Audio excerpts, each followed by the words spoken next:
You'll recall that, at the end of the last set of slides, we raised the question of what to do about the danger of the government having a corporate will that differs from the general will, and we had said that that was more likely to happen in large states.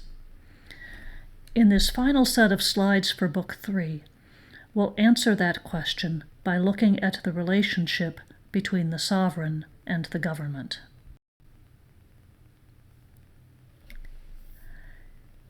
In Chapter 17, Rousseau gives us the first important piece of information we need to remember. It is the sovereign that institutes the government. That is, it's the sovereign that brings the government into being. That fact in itself is a reminder of where actual authority lies.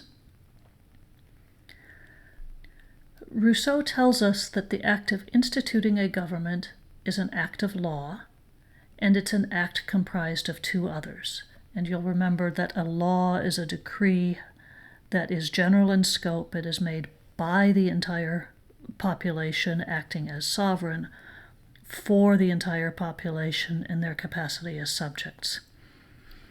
So Rousseau says that this act of instituting a government is an act of law comprised of two others.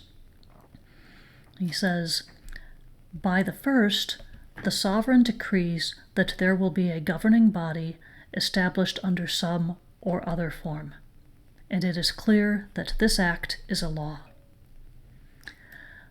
By the second, the people names the leaders who will be placed in charge of the established government, and since this nomination is a particular act, it is not a second law, but merely a consequence of the first and a function of the government.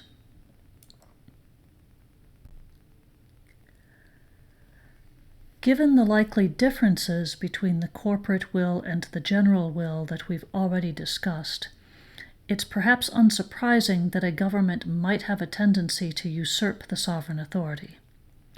That is, it might have a tendency to begin to think and act as though it is sovereign, rather than a servant of the sovereign or the general will.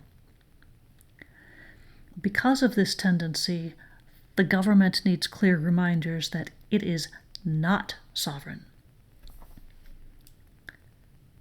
So, the sovereign must assemble periodically, and it must do so on some routine basis. And as Rousseau tells us, he says, the opening of these assemblies, which have as their sole object the preservation of the social treaty, should always take place through two propositions which can never be suppressed, and which are voted on separately. The first, does it please the sovereign to preserve the present form of government?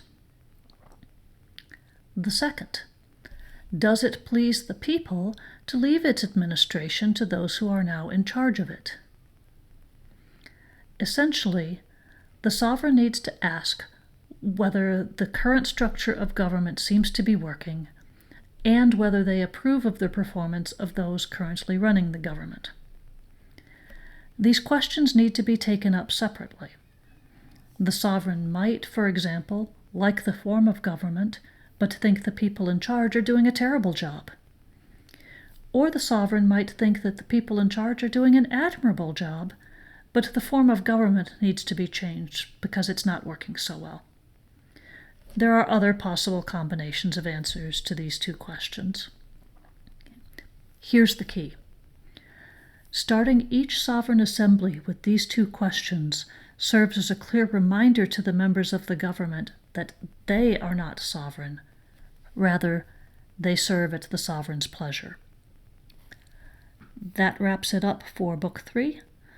In the next set of slides, we'll take a look at what Rousseau has to say in Book 4 of On the Social Contract.